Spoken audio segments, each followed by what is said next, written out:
がここにいるうちの本物のスクールスポーツのために行こうぜベイビーバンこの国は気をつけて、現実になることがありますからね。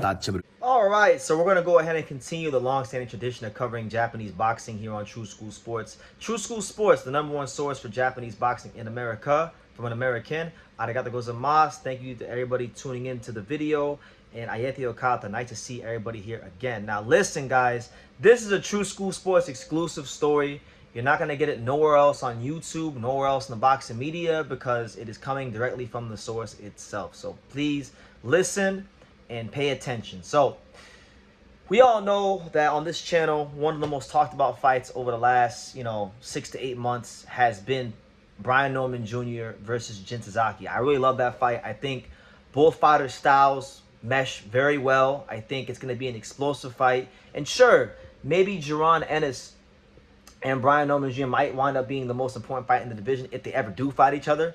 But for my money, this is the most entertaining and the most fun and the most explosive fight that could be made at 147 between any pair of fighters right now at this juncture. So for that reason, it gets me very excited. The fact that, you got Brian Norman Jr. with a chance to come to Japan, build his fan base, build his name, become a bigger star, that gets me excited. Jin Sasaki potentially upsetting the apple cart and becoming the first and only Japanese welterweight world champion in history, that gets me excited. And I think it's just amazing, right? So look, the exclusive part of what I'm going to tell you guys is this. So as many of you guys know, I'm here in Japan right now with I'm part of Team Angelo Leo. Been helping them do everything, not everything, but a lot of things here as far as outside the ring, helping them navigate Japan, as well as whenever they need an input on the game plan, helping them fine tune things, being anything that this team needs while I'm here in Japan with them. Even the sparring partners, they call me and I do whatever I can to assist them to the best of my abilities, right? So in the midst of me being here in Japan, we decided to train at Hachiochi Nakaya Boxing Gym, great gym, which happens to be the gym of Jin Sasaki. I'm very good friends with the chairman of the gym, the guy that runs the gym, Issei Nakaya. Great friend of mine, helped me out a lot last time I was here in Japan. When I was going to set up our appointments to train at the Nakaya Boxing Gym, for Angelo, one of the things that was asked to me from the chairman of the gym, Issei, was, BT, does Team Leo have any sparring partners for Jin, right? So I had suggested to Issei that the first name I gave him was Eric Lances Jr., 140-pounder, kind of close to Jin's weight. He said, nah, he's too light, and we want to spar a black guy, right? So then I came back with, the second name I came back with was Pete Dobson, right? And Pete Dobson is the guy that they ultimately decided on, right? I gave him like 5 names, but Pete Dobson was the name that they settled on. Issei Nakaya wanted Jin to spar Pete. Pete's fought at a good level in the welterweight division. I don't think Pete's quite as explosive as Brian Norman Jr., but Pete is a very crafty veteran. Pete's does some things similar to Brian, so it's a good look in sparring for Jin to prepare for Brian Norman Jr. But yeah, I mean, the other names I gave them Lazaro Medina, I gave them Eric Tudor, I gave them Ian Green, the middleweight, and I believe that was it. And they settled on Pete Dobson. So yeah, Pete Dobson is here in Japan. He's here. He's sparring with Jin Sasaki. He's one of, I think, 3 or 4 sparring partners. So yeah, man, I still think I'm favoring Brian Norman to win the fight just because I think Jin's defense needs a lot of work. But again, Jin is very explosive. Jin is very determined. He's on home soil. I know these Japanese fighters bite down a little harder and fight a little harder on the Japanese soil. So listen, this is not going to be an easy fight for Brian Norman Jr. And I think getting a good look with an experienced guy like Pete Dobson, I think will help him, because Pete likes to fight at similar ranges to Brian Norman. Punch selection, similar to Brian Norman from certain ranges.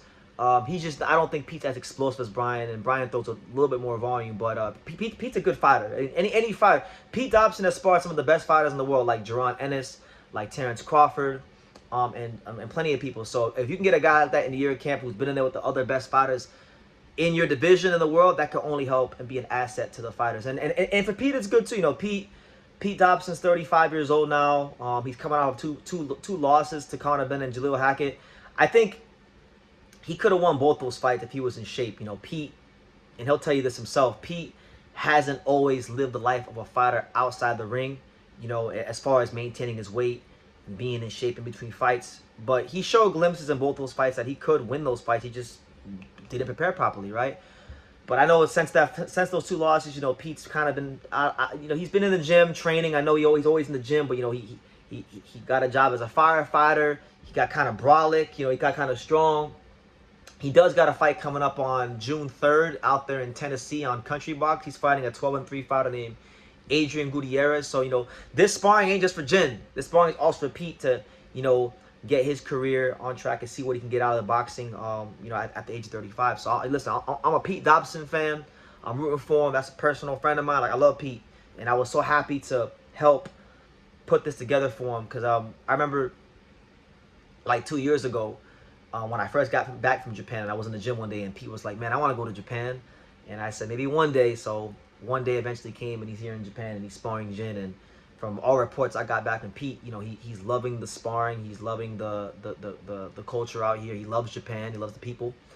And yeah, so that's the True School Sports exclusive news. Jin Sasaki is sparring Pete Dobson, and you know, I was the one that put that together for him. So you know, they reached out to me. I gave him like 5 names. I gave him Eric Lanzas Jr., Pete Dobson, Eric Tudor, Ian Green, and Lazaro Medina. You know, those are all fighters that I know, so it wasn't hard to put together. But they were insistent. Like, when I would suggest guys that weren't black, they were the gym was consistent. They said, no, BT, we want a black guy for sparring. So Pete Dobson was the name they settled on, and I'm glad it happened. And listen, best of luck to Jin. He's gonna need it because Brian Norman is a very good young fighter, and he's growing in confidence and he's strong. But Jin is also strong, and he's growing in confidence. And I think this fight is happening at a great time, and I'm looking forward to hopefully being there. I do plan. I can tell you guys, I do plan. I'm gonna try my best to stay in Japan until that fight, and I do want to be at that fight because there could be some potentially big meetings between True School Sports and some powerful figures in Japan in the next coming weeks. So stay tuned for that, and all updates here on True School Sports. But yes, Jin Sasaki brings in Pete Dobson for sparring in Japan, and I played a role in that, a massive role in that happening. So yeah, I think it's a good look, and I think it'll give Jin a better chance of beating Brian Norman because he's gonna need it. You know, his defense needs to be a little sharper, and yeah, because if not, Brian Norman's gonna put him out. But yeah, leave your comments down below. Make sure you guys take the time to subscribe, and like I say in every single one of these videos, you can love me or you can hate me, but I'm just a gift from Daniel. So until next time, take it, guys. Thank you for watching another video on the untouchable True School Sports Empire. I'm in the fight capital of the world, Las Vegas, Nevada, and we got a monster in town. For more great boxing content from America to Japan and everywhere else in between, make sure you guys subscribe, stay tuned, and keep it locked.